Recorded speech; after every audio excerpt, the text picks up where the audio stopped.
यह भारतीय जनता पार्टी की सरकार करेगी और 5 लाख रोजगार के दूसरे अवसर सृजित करेगी।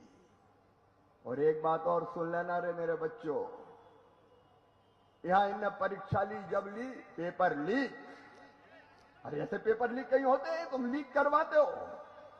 पेपर लीक करने के जितने अपराधी हैं जांच करके सब जेल भेजे जाएंगे। बच्चों की जिंदगी से इन्हें खिलवाड़ किया है। ये पेपर लीक वाले नहीं बचेंगे। बेईमानी से जो परीक्षा हुई है वो परीक्षा रद्द होगी। पूरी तरह से ट्रांसपेरेंट परीक्षाएं की जाएगी ताकि बच्चों का भविष्य बेहतर बने। मेरे बहन और भाई पेट काट काट के बच्चों को पढ़ाते हैं। बीए बीएससी भी काम करवाया, एमएमएससी एम काम करवाया, इस आस में कि हमारे बच्चों को नौकरी मिलेगी, रोजगार मिलेगा। लेकिन डिग्री पाने के बाद बच्चे तरसते रहते हैं। नौकरी मिलने तक, रोजगार मिलने तक उनको कई जगह इंटरव्यू देना पड़ता है और भी खर्चे उनके होते हैं। और इसलिए भांजे भांजियों, हमने तय किया है, हम तो अपना एजेंडा बता रहे हैं। हमने तय किया है ग्रेजुएशन मतलब बीए बीएससी बीकॉम और पोस्ट ग्रेजुएशन मतलब एमए एमएससी एमकॉम करने के बाद 2 साल तक 2000 रुपया बच्चों को दिए जाएंगे ताकि तब तक वो रोजगार ढूंढ सके। ठीक से बोलो, देना चाहिए कि नहीं? अरे जोर से बोलो, देना चाहिए कि नहीं? जिंदगी बदलना है बच्चों, तुम्हारी जिंदगी।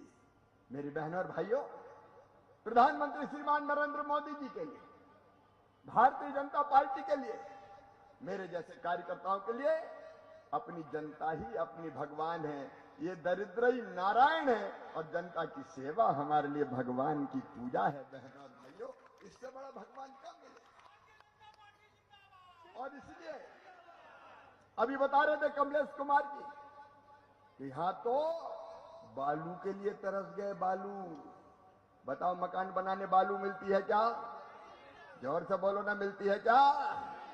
बालू बाल्टी में बिकवा दी बारे हेमंत जादूगर। ये जादू भी हमने यही देखा। बाल्टी में बालू बिक रही है। बालू खा गए, लूटते गए। अजब गजब सरकार है भैया। पत्थर खा गई, बालू खा गई, सीमेंट खा गई, लोहा खा गई, सरिया खा गई, कोयला खा गई। कहते हैं कुंभकर्ण तो 6 महीने सोता था, 6 महीने जगता था, तो 6 महीने खाता ही रहता था। ये आरजेडी जेएमएम के कुंभकर्ण तो 12 ही महीने खाते रहते हैं। खाने के अलावा दूसरा काम ही नहीं है। ये रेत लूट के ले गए। सुन लो झारखंड वालों, ये भारतीय जनता पार्टी का प्रण है। हर भाई बहन को मकान बनाने बालू फ्री में दी जाएगी, फ्री में। बोलो, होना चाहिए कि नहीं? कहां जाएंगे? नहीं तो लोग मकान बनाएंगे कैसे? मोदी जी ने तय किया है हर गरीब को पक्का मकान। मेरी बहनों, टूटी झोपड़ी में नहीं रहने देंगे। हर गरीब को पक्का मकान। और गांव में मकान बनाने वाला मंत्री भी मैं ही हूं। ग्रामीण विकास मंत्री तो चिंता मत करना। मुझे कमलेश जी, बीडी राम जी ने बताया कि हमारे क्षेत्र में भी बहुत कच्चे मकान हैं। कमलेश जी, जाके कह दो, मामा कह के गया है, जिनके कच्चे मकान है सबको पक्का मकान बनाने के लिए हम पैसा देंगे। भारतीय जनता पार्टी, नरेंद्र मोदी जी पैसा देंगे, चिंता मत। ये पैसा भी देंगे, फ्री में बालू भी देंगे। कुछ लोगों की तो बिल्डिंगें तन गई केंद्र का पैसा खा खा के। एक नेता है गढ़वा में जो मंत्री बने, आपको पता है मेरे बहनों और भाई, प्रधानमंत्री नरेंद्र मोदी जी ने पैसा भेजे। काय के लिए भेजे? जल जीवन मिशन। मतलब मेरी बहनों, प्रधानमंत्री की चिंता देखो। उनने तय किया कि गांव में हर घर में पाइपलाइन बिछा के टोटी वाला नल लगा के पीने का पानी देंगे ताकि मेरी बहनों को पानी के लिए हैंडपंप पे ना भटकना पड़े, कुओं बावड़ी पे ना जाना पड़े, उसके घर में ही शुद्ध पीने का पानी मिल जाए। टोटी खोले तो नल आए और झरझर सारे बर्तन भर जाए। ये नरेंद्र मोदी जी की योजना, भारतीय जनता पार्टी की योजना। बताओ मेरी बहनों, हर बहन के घर गांव में भी नल से जलाना चाहिए कि नहीं? अरे जोर से बोलो, आना चाहिए कि नहीं? लेकिन ये पानी का पैसा भी मिथिलेश ठाकुर, हेमंत सोरेन पी गए। पूरा पैसा कटक लिया भाई। बताओ गांव गांव में नल लगे क्या? कमलेश जी लगे क्या? नहीं। ये पैसा खा गए सब। और चिंता मत करना, जिनने जनता का पैसा खाया है पेट फाड़ के भी पैसा निकाला जाएगा, चिंता मत करना। हम जांच आयोग बिठाएंगे। अभी तो ईडी की छापे पड़ते तो कहते ये ईडी के छापे मार रहे हैं। अरे भैया, जिनने जनता का पैसा खाया उन पे छापे पड़ने चाहिए कि नहीं पड़ने चाहिए? पढ़ने चाहिए। जोर से बोलो, पढ़ने चाहिए कि नहीं? पढ़ने चाहिए। नोटों के ढेर लगा दिए। ये आरजेडी, कांग्रेस, जेएमएम, एक एक नेता के घर से 350 करोड़। भैया कोई ने 350 करोड़ देखे क्या? अरे बताओ, देखे हैं क्या? 350 करोड़ लूट लिया पूरा नोटों के पार। ये पैसा कौन का है मेरे बहन और भाई? मैं आपसे पूछ रहा हूं, कौन का पैसा है ये बताओ? ये पैसा तुम्हारा है मेरे बहन और भाइयों, तुम्हारे खून पसीने की कमाई का पैसा जो टैक्स के रूप में सरकार के खजाने में जाता, वो पैसा है। तुम्हारा पैसा खाया है इनने, तुम्हारा पैसा। बताओ, जिनने तुम्हारा पैसा खाया है उनको माफ करोगे क्या? ये माफी के लायक नहीं है मेरे बहन और भाई। और इसलिए जांच आयोग बनेगा, जांच होगी, पैसा वसूल होगा, और डबल इंजन की सरकार आते ही मेरी बहनों और भाइयों, दिल्ली में मोदी जी के आशीर्वाद से यहां भाजपा और एनडीए की सरकार बनने के बाद तुम्हारे घर में नल लग जाएंगे और घर घर पानी ले जाने का इंतजाम किया जाएगा। हम तस्वीर और तकदीर बदलने आए। मोदी जी के नेतृत्व में यह काम हो सकता है। और मेरी बहनों, कमलेश जी ने कहा 500 रुपया में सिलेंडर, और त्योहारों पे 2 सिलेंडर फ्री, ताकि लकड़ी में आंखें ना जलाना पड़े। मेरे बहन और भाइयों, आज झारखंड की धरती संकट में है। जरा दिल पे हाथ रख के तुम बताना ईमानदारी से, ब्लॉक में, तहसील में, थाने में बिना लिए दिए कोई काम होता है क्या? अरे जोर से बताओ, होता है क्या? तो जनता को रोज लूट रहे हैं, रोज चील कौवे की तरह खा रहे हैं। तुम्हें चील कौवे की तरह झपट झपट के खा रहे हैं, झपट झपट के खा रहे हैं रोज। कब तक इन बेईमानों को सहन करते हैं?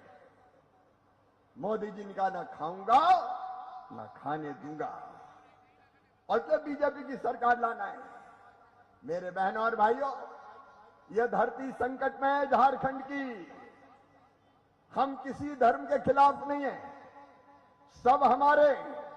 लेकिन एक बात बताना मेरे बहनों और भाइयों, क्या कोई देश ऐसा है जो विदेशी घुसपैठियों को अपने यहां घुसने दे और कब्जा करने दे? अरे आज तक ऐसा कोई देश है क्या?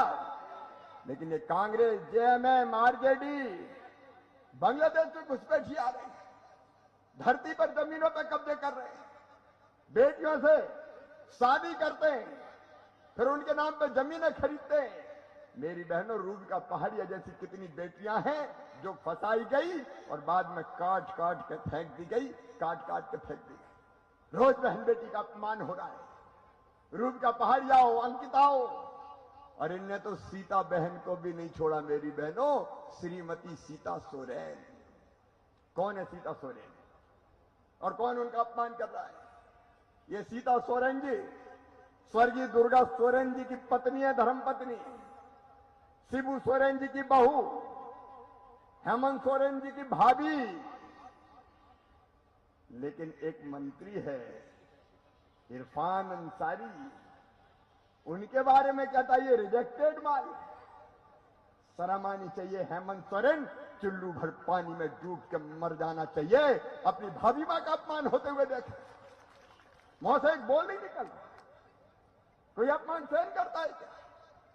रोज माता बहन और बेटियों का अपमान हो रहा है इस धरती पर। आज मैं आपको चेताने आया हूं झारखंड वालों, ये आरजेडी, कांग्रेस, जेएमएम इस झारखंड को तबाह और बर्बाद करके छोड़ेंगे। जिस ढंग से घुसपैठिए घुस रहे हैं, ये वोटर लिस्ट में उनका नाम लिखाते हैं, उनको बसाते हैं, वो जमीनें खरीदते हैं, उनके आधार कार्ड बनाते हैं। एक दिन ये आएगा कि झारखंड में तुम वहीं पराये हो जाओगे, घुसपैठियों का ही बाहुल्य हो जाएगा, तब तुम्हारा क्या होगा जरा सोचो तो। बताओ ये होने देना चाहिए क्या? जोर से बताओ, होने देना चाहिए क्या? आज झारखंड की ये पवित्र धरती संकट में है। मेरे बहनों और भाइयों, शपथ तुम्हें अनुराग की, लुटते हुए सुहाग की, पल भर की देरी न तनिखो, माता खड़ी पुकारती। आज भारत मां कह रही है बचा लो मुझे। और इसलिए मैं निवेदन करने आया हूं, इस चुनाव को साधारण चुनाव मत मानना मेरे बहनों और भाइयों।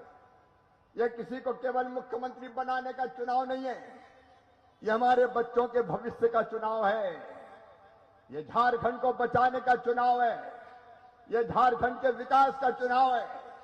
और यह भारतीय जनता पार्टी जो कहती है करती है। हेमंत विश्व शर्मा जी आए और वो कह के गए हुसैनाबाद में, और उन्होंने जो कहा मैं दोहरा रहा हूं, कमलेश जी कैबिनेट की पहली बैठक में हुसैनाबाद जिला बनाने का फैसला कर दिया। भारतीय जनता पार्टी जिंदाबाद, शिवराज सिंह चौहान जिंदाबाद, जिंदाबाद जिंदाबाद, वीर कमलेश जिंदाबाद, जिंदाबाद जिंदाबाद। रघुकुल रीत सदा चली आई, प्राण जाए पर। ये भारतीय जनता पार्टी के वचन है। और जैसा कहा है अभी, हम किसी के खिलाफ नहीं, सब अपने हैं, भारत की धरती पर पैदा होने वाले। लेकिन अगर ये बात कह दी तो काय को है तो वो मचा रहे हैं। क्या सब जगह के नाम नवाब के बेटे के नाम को होना चाहिए? अरे सब जगह के नाम नवाब के बेटे के नाम को होना चाहिए क्या? कौन सा गजब कर दिया कह दिया तो? क्या किसी महापुरुष के नाम पे? अरे यहां रामनगर रामगढ़ क्यों नहीं होना चाहिए मेरे भाइयों? ये तो बताओ क्यों नहीं होना चाहिए? अब हम कहते हैं तो मिर्ची लगती है, क्या गलत का है? भारतीय जनता पार्टी अपने देश के हर नागरिक को आगे बढ़ाएगी, लेकिन अगर कोई चीज गलत ढंग से हुई है तो उसको बदलने में भी संकोच नहीं करेगी। मैं जिस विधानसभा से आता हूं, बुधनी, उसमें एक था नसरुल्लागंज, वो भी इसलिए कि नवाब का बेटा था नसरुल्लागंज। वहां भैरू बाबा हुआ करते थे पहले, तो हमने कर दिया भैरूदा। इसमें कौन सी बड़ी बात है? हम तो कर चुके हैं भाई, आश्चर्य क्या है? होशंगाबाद, नवाब हुसैन साहब थे, होशंगाबाद कर दिया। वहां से नर्मदा जी निकलती है, हमने बदल के कर दिया नर्मदा नगर। बताओ गलत किया क्या? तो काय को मिर्ची लग रही भाई? और इसलिए कोई चिंता करने की जरूरत नहीं।